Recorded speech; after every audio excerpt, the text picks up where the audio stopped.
Olá pessoal, tudo bem com vocês? Aqui é o professor Wesley e essa é mais uma videoaula da playlist Enem Infovest. E nessa videoaula discutiremos sobre os mecanismos energéticos da célula. Basicamente, gurizada, o que a gente vai discutir nessa aula é o porquê que as células precisam de energia, como que essa energia é formada e como que isso está atrelado com um tópico que não cai, despenca no vestibular, que é o processo de respiração celular. Firmeza? Então vamos lá. Quando a gente fala de energia, é importante que vocês entendam que as células cotidianamente elas vão efetuar várias funções complexas. E para que elas consigam realizar essas funções extremamente complexas, elas precisam de energia. E aí, basicamente, quando a gente fala de energia, a gente está falando de uma molécula denominada como ATP, adenosina trifosfato. Tá? E aí, nesse sentido, essa molécula energética, a gente precisa discutir, beleza, de onde que essa energia vem e para que a célula precisa do ATP, beleza? E nesse sentido, a primeira coisa que eu acho extremamente importante a ser destacado aqui é o conceito de metabolismo. O metabolismo, de maneira muito simplificada, é um processo que engloba uma série de várias reações químicas que acontecem nos organismos vivos. E essas reações metabólicas, por sua vez, elas podem ser divididas em duas grandes classes. A primeira, denominada como anabolismo, que são reações de síntese, reações de construção, como, por exemplo, formação de proteínas, fotossíntese, a formação do glicogênio. São uma série de reações químicas na qual você vai, por exemplo, pegar moléculas simples e formará aqui moléculas complexas, as macromoléculas. Em contrapartida, a reação de catabolismo, também conhecida aqui como reações de degradação, essencialmente são reações na qual você pega uma molécula complexa e você quebra ela em menores moléculas ou moléculas mais simples, beleza? E aí eu quero que vocês entendam que um exemplo disso aqui seria, por exemplo, a quebra do glicogênio em moléculas de glicose ou até mesmo o processo de expressão celular. Mas, de maneira muito simples, entendam que as reações tanto de síntese quanto de degradação elas acontecem de maneira concomitante, ou seja, ao mesmo tempo. De maneira qual é por meio das reações catabólicas que os organismos vivos obtêm energia-prima para fazer aí uma série de vários processos e energia também necessária à vida.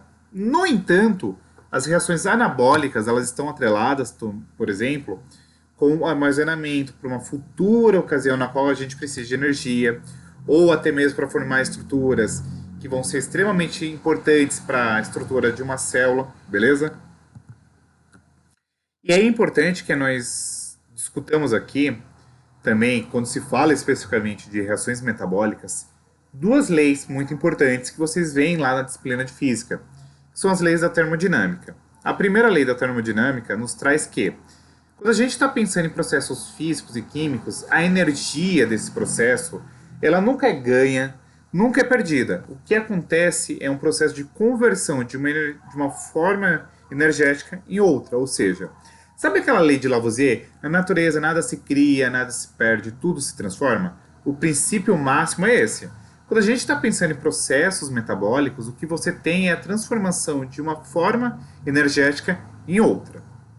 E a segunda lei da termodinâmica, ela nos traz que a energia inevitavelmente ela se dissipa, ou seja, ela vai passar de uma forma utilizável, como por exemplo os fótons de luz e a energia contida nos elétrons, para uma outra menos utilizada, que é o calor. Mas de maneira muito simples, eu quero que vocês entendam que essas duas leis que eu discuti aqui nesse preâmbulo, e eu não quero entrar muito no mérito físico da coisa, são importantes porque, como eu falei no início dessa aula, as células inevitavelmente elas precisam de energia o tempo inteiro, certo? De maneira qual a ideia é que a todo e qualquer momento as células elas sempre estão tentando se contrapor ao aumento da entropia, ou seja, elas realizam uma série de vários processos para que a célula mantenha-se extremamente organizada e funcionando, beleza? E aí, nesse sentido, eu falei que a molécula energética que a gente vai discutir é a molécula de adenosina trifosfato. O ATP, essencialmente, o que ele é? Ele consiste de uma molécula de adenina que está ligada a uma ribose e, simultaneamente, liga-se aqui três fosfatos. E aí, o que vocês podem perceber é que a molécula de ATP nada mais é do que um nucleotídeo de RNA trifosfatado. Além disso, quando acontece o rompimento das ligações aqui entre esses grupamentos fosfatos, a gente libera uma energia cavalar, libera muita energia. E essa energia ela pode ser utilizada pela célula para que ela consiga realizar trabalho. Tá? O ATP também ele é muito importante porque ele é produzido para fornecer energia para a célula de maneira imediata, ou seja, a gente produz ATP o tempo inteiro, só que esse ATP, o quão logo ele é produzido, ele também já é consumido, tá? De maneira qual é importante destacar que a gente não armazena ATP. E aí o que eu quero que vocês entendam é que quando o organismo precisa armazenar energia ao longo do tempo, o que ele faz? Ele, por exemplo, pega carboidratos e converte a lipídios, ele estoca lipídios, estoca proteínas, o que for, tá bom? E aí a gente vai ver que, essencialmente, o objetivo da respiração celular, que é o tópico dessa aula, é converter a energia química que está aí presente nos compostos orgânicos em ATP, para que, posteriormente, esse ATP consiga ser utilizado aí pela célula para realizar os seus diversos processos metabólicos. E aí, as células precisam de energia, como eu falei para vocês, para realizar uma diversidade de vários processos. Divisão, crescimento, transporte de substâncias e etc. Utiliza também a energia para produzir moléculas, manter a temperatura adequada e etc. Então percebam que a produção de ATP é extremamente vital para a célula para que ela consiga aí manter-se funcionando de maneira adequada. Acrescido a isso, um outro aspecto que merece atenção aqui é justamente as mitocôndrias, porque nós veremos que são essencialmente organelas que estão atreladas aqui com produção de energia, tá? Então são organelas aqui que está presente tanto em eucariontes animais quanto vegetais. Elas estão em números variáveis. Então, assim, a depender do tipo de função que a gente pense de uma célula, você pode ter um maior ou menor teor de mitocôndrias. Acrescida a isso, a mitocôndria, pessoal, ela é constituída por duas membranas. Uma que a gente denomina como membrana externa, que possui a função de proteger essa organela, e uma outra membrana, que a gente chama de membrana interna, que ela sofre um processo de dobratura, que a gente chama aqui de cristas mitocondriais. E ainda existe uma outra região delimitada pela membrana interna, que nós conhecemos como matriz mitocondrial. E aqui na matriz mitocondrial, é importante destacar que nós temos proteínas, ribossomos, DNA mitocondrial, além de outros componentes químicos, beleza? De maneira qual, é importante ainda atrelar aqui uma nota de rodapé, é que as mitocôndrias, elas possuem DNA próprio, beleza? Então elas possuem a capacidade de produzir proteínas para si próprio, se autoduplicar independentemente da célula estar em divisão ou não. Todas as mitocôndrias são de origem materna, guardem essa informação, beleza? E a função principal das mitocôndrias é fazer o quê? Pegar a energia química presente em moléculas orgânicas, de maneira a qual nós consigamos utilizar essa energia química presente nessas moléculas, tá? E este processo de pegar energia química nessas moléculas orgânicas é denominado como respiração celular, e aí, a partir da respiração celular, nós formamos aquela molécula que eu falei anteriormente, que é adenosina trifosfato. E aí, nesse sentido, o que é importante que vocês se atentem? Que quando a gente fala de produção de energia, nós temos dois principais processos. Um ao qual nós denominamos como respiração celular, que foi o que eu falei anteriormente, que envolve a quebra de moléculas orgânicas para liberar energia, e um outro ao qual nós denominamos como fotossíntese, que acontece aqui nas células vegetais e em algumas outras células, que essencialmente o que ele faz? Pega a energia da luz solar, ou seja, pega os fótons e converte em energia química. O aspecto que eu acho que merece atenção, e eu já vi alguns exames vestibulares cobrando, é que a fotossíntese e a respiração solar comunicam-se diretamente, e a gente vai ver na próxima aula o porquê que isso acontece. Mas já vou dar um spoiler. A fotossíntese ela libera gás oxigênio. A respiração solar libera dióxido de carbono. E esses dois gases, tanto o dióxido de carbono quanto o gás oxigênio, retroalimentam esses processos, ou seja, a respiração celular depende do gás oxigênio e a fotossíntese depende do dióxido de carbono que é liberado aí pela respiração celular, tá? E aí nesse processo, quando a gente fala especificamente da respiração celular, eu quero que vocês entendam que as células vão converter a glicose, que é a principal molécula energética aqui, que é um açúcar, e o gás oxigênio sob a forma de ATP, adenosina trifosfato. E a respiração celular ela subdivide-se aqui em 3 etapas. Uma qual nós denominamos como glicólise, uma outra qual nós chamamos de ciclo de Krebs e uma outra qual nós denominamos como cadeia respiratória ou fosforilação oxidativa. Então vamos lá. Essencialmente, qual que é a ideia? A principal molécula energética que a gente vai utilizar para produzir ATP é a glicose. Tá? E as células vão obter energia mediante o processo de oxidação, ou seja, elas vão pegar a molécula de glicose e vão queimar, ou seja, vão fazer processos oxidativos, ou seja, vai retirar elétrons dessa molécula. Tá? De maneira qual, a respiração, como eu falei, ela é subdividida em glicólise, que acontece aqui na região citoplasmática. Nós temos aqui o ciclo de Krebs, que acontece ali dentro da matriz mitocondrial, e a cadeia respiratória, que acontece nas cristas mitocondriais. Beleza? Então vamos lá. A glicólise, essa etapa, ela acontece lá no citoplasma. Essencialmente, nós pegamos uma molécula de glicose e a quebramos em 2 moléculas com 3 carbonos cada, a saber se essas moléculas com 3 carbonos são chamadas de piruvato ou ácido pirúvico. E aí, parte da energia é liberada, produzindo aqui 4 moléculas de ATP. No entanto, para que esse processo aconteça, ou seja, esse processo de pegar a glicose e quebrar em 2 moléculas de piruvato, consome 2 moléculas de ATP. Então, o que eu quero que vocês entendam é que, beleza, gastei 2 moléculas de ATP, no entanto, eu formei 4 moléculas de ATP. Então, meu saldo líquido desse processo é 2 moléculas de ATP. Por quê? Vamos lá. Produz 4, mas gasta 2. 4 menos 2 dá 2 moléculas de ATP. E aí, vamos lá. Uma outra maneira da gente olhar a glicólise é o seguinte. É um processo que acontece no citoplasma, que consiste basicamente em 10 reações em sequência.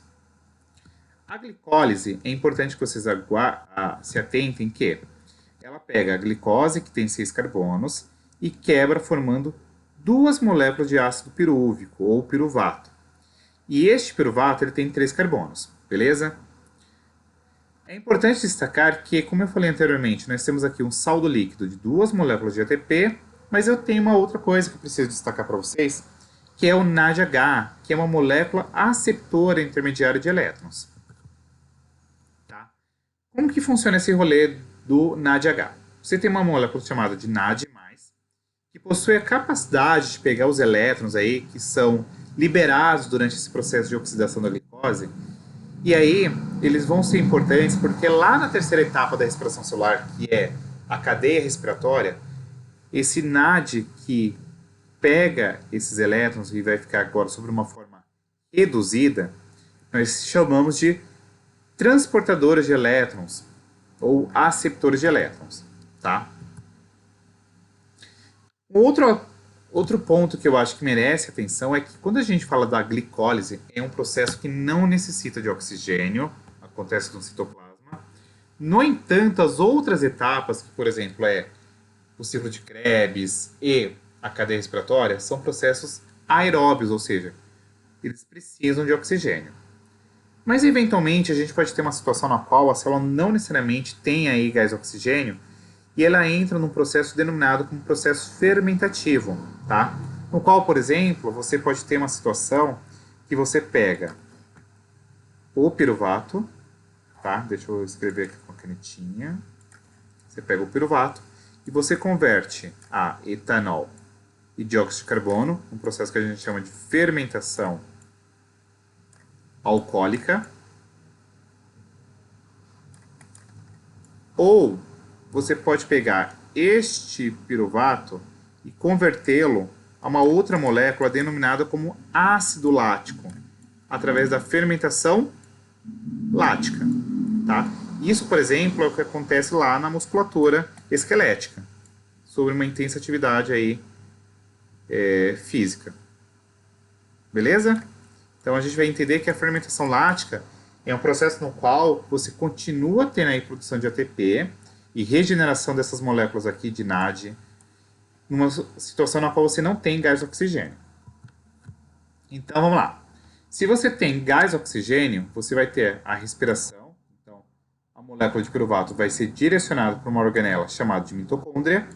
E aí você vai ter aqueles dois processos que a gente chama de ciclo de Krebs, que acontece nas cristas mitocondriais. E você tem a cadeia respiratória, que acontece nas cristas mitocondriais. E isso quando você tem gás oxigênio. Em contrapartida, se você não tiver gás oxigênio, você entra agora no outro processo denominado como fermentação. E este processo, ele acontece aqui na região citoplasmática. E nós temos algumas modalidades de fermentação. Fermentação alcoólica, que produz etanol, ou fermentação lática, que produz o lactato. Beleza? O ciclo de Krebs acontece aqui nas mitocôndrias, mais especificamente numa região denominada como matriz mitocondrial, tá? E aí o que é importante que vocês se atentem? Antes da gente ter o ciclo de Krebs, que é uma série de várias reações, o ácido pirúvico ele precisa ser convertido a uma molécula denominada como acetil-CoA. E nesse processo, é importante que vocês se atenham que o ácido pirúvico ele sofre uma oxidação, então você tem a liberação aqui de dióxido de carbono, e você forma uma molécula chamada de acetil. O acetil, que apresenta dois carbonos, liga-se à coenzima A, formando o acetil-CoA. O acetil-CoA, ele entra na mitocôndria, mais especificamente, a gente precisa destacar aqui novamente, na matriz mitocondrial, beleza? De maneira qual, agora, o acetil-CoA, ele vai se unir a uma molécula denominada como oxaloacetato, ou ácido oxalacético. Então, esse processo de pegar o oxalacetato mais o acetil-CoA, você forma uma molécula chamada de citrato. E aí o citrato ele vai passar por uma série de várias reações químicas, na qual você vai ter a modificação dessas moléculas de carbono, e aí você vai liberar, por exemplo, dióxido de carbono, produz ATP, você tem a formação, por exemplo, de moléculas que nós chamamos de NADH e outra chamada de FADH2. Beleza? E aí, novamente, o que vocês precisam entender é que o ciclo de Krebs ele acontece numa região chamada de matriz mitocondrial. E aí, durante o ciclo de Krebs, como eu falei para vocês, é produzido ATP, check, mas a gente tem a formação dessas moléculas aqui, que é o NADH e o FADH2, tá? E essas moléculas transportadoras, também chamadas aqui de coenzimas, elas carregam os elétrons até a terceira etapa aqui da respiração celular, que é a cadeia respiratória, aonde a gente tem uma produção cavalar de ATP. Então vamos lá. Como eu falei para vocês, ó, o piruvato, para que ele seja convertido em acetil-CoA, ele precisa migrar lá para a região da mitocôndria, e nesse processo você vai ter aqui a formação do piruvato em acetil-CoA, então você tem aqui liberação de dióxido de carbono, produção de NADH, tá? E para cada piruvato, que como eu falei para vocês, apresenta aqui 3 carbonos, ao entrar na mitocôndria ele perde um carbono que vai sair sob a forma de dióxido de carbono. Em seguida, esse piruvato, que converteu-se agora em acetil, como eu falei para vocês, ele reage com uma outra molécula chamada de coenzima A, formando o acetil-CoA. O acetil-CoA, ele vai entrar agora no ciclo de Krebs de qual maneira? Ele se condensa com uma molécula chamada de oxaloacetato, formando o citrato. E aí, nós teremos uma série de várias reações químicas. Então, você tem aqui ó, o citrato sendo convertido em isocitrato, alfa-cetoglutarato, succinil-CoA, succinato, fumarato, malato, e regenerando aqui, formando ao término o oxaloacetato. Durante esse processo, nós teremos aqui a liberação de 2 moléculas de dióxido de carbono.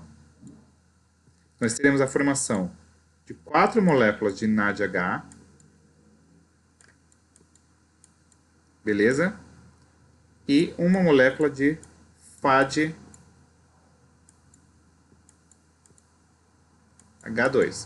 Só que tem um detalhe que eu preciso destacar para vocês, que é crucial, e eu já vi muito aluno perdendo questão por besteira. Por quê? A gente não tem duas moléculas de piruvato, então o que a gente pode subentender é que nós teremos aqui a formação de duas moléculas de acetil-CoA.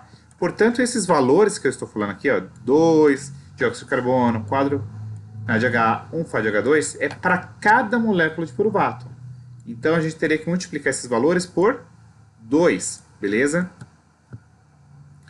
E aí, um detalhe é que o FADH2 ele tem a mesmíssima foca em função do NADH, que é pegar os elétrons ricos aí e levar lá para a última etapa, que é a cadeia respiratória, beleza? E aí, ó, deixa eu só apagar aqui para não dar ruim. O que eu quero que vocês entendam é que a gente tinha lá no início a glicose com 6 carbonos, que foi quebrada em 2 piruvatos, e estes foram convertidos em dióxido de carbono, certo? De maneira qual, o que eu quero que vocês entendam é que o ciclo de Krebs ele torna-se importante porque ele é um processo que a gente chama de oxidação total da glicose, tá? E aí, ó, de maneira qual, ao término desse processo, nós teremos isso aqui, ó, 6 moléculas de CO2 sendo liberadas, 8 moléculas de NADH, 2 de FADH2 e 2 ATPs. Por quê? Como eu falei anteriormente, eu estou multiplicando aqueles valores por 2. Então, aqui é para os 2 piruvatos, beleza? E a terceira etapa, que é a cadeia respiratória, ela acontece aqui numa região que a gente chama de cristas mitocondriais. E aí, nas cristas mitocondriais, essa figurinha aqui ela é bem interessante porque ela já nos traz uma descrição de como que é a estrutura dessas cristas. Nós temos aqui nas cristas um aparato de vários complexos, que a gente chama de complexo 1, 2, 3 e 4, e essa daqui que é ATP sintase. Tá?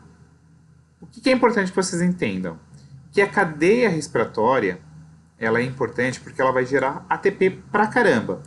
E para que ela produza ATP, aquelas moléculas que a gente formou durante a glicólise, durante o ciclo de Krebs, que é o NADH e o FADH2, elas precisam passar por esses complexos, liberando os prótons de hidrogênio e sendo reoxidados novamente. E aí a gente precisa de uma molécula chamada de gás oxigênio, que a gente vai chamar de molécula aceptora final de elétrons, tá bom? E ao término desse processo, a gente vai produzir ATP para um caramba. Então vamos lá. O NADH e o FADH2, que carregavam aqueles elétrons ricos em energia, eles vão ser utilizados aqui nessas cristas mitocondriais para que a gente produza mais ATP, tá? E aí como que se dá esse processo? Ó, essa figurinha ela é bem legal. Ao longo desse processo, o NADH e o FADH2, que foram produzidos lá na glicólise, no ciclo de Krebs, vão passar por uma série de vários complexos, tá? E esses elétrons ricos, eles vão passando aqui por esses complexos e sendo atraídos pelo gás oxigênio por uma série de proteínas que estão presentes aqui na cadeia respiratória. De maneira qual, 3 dessas proteínas vão utilizar a energia desses elétrons para bombardear os prótons de hidrogênio para uma região que a gente chama de espaço intermembranas, tá? E aí o que acontece? Com o passar desse processo, o gás oxigênio ele acaba sendo convertido em água, beleza? Por isso que a gente fala que o gás oxigênio é a molécula aceptora final de elétrons. E isso explica o porquê a gente necessita tanto de oxigênio. Porque todas as células, de certo modo, dependerão do gás oxigênio nessa etapa muito crucial aqui da respiração. Esse bombardeamento de elétrons aqui, de prótons de hidrogênio, mais especificamente para o espaço intermembranas, acaba deixando essa região aqui extremamente ácida, tá? E além disso, por difusão, o que a gente espera é que esses prótons de hidrogênio eles voltem para a região da matriz mitocondrial. Porém, essa membrana interna ela é impermeável aos prótons de hidrogênio. E aí, para que este processo aconteça, a gente vai ter que usar essa bonitinha aqui, ó, que a gente chama de ATP sintase, que é justamente uma um complexo proteico e pega esses prótons de hidrogênio e vão levar para o espaço intermembrana, para o espaço, perdão, para a matriz mitocondrial. E nesse processo de passagem dos prótons de hidrogênio, a gente tem a formação de ATP. Tá? E aí, isso é intermediado pela enzima ATP sintase. Tranquilo? Que ela essencialmente pega o quê? Pega um fosfato inorgânico e adiciona ao ADP, formando ATP. Tá? Então, de maneira muito simplificada, o que a gente tem? Ó? A glicólise, que acontece no citoplasma, produz ATP e NADH.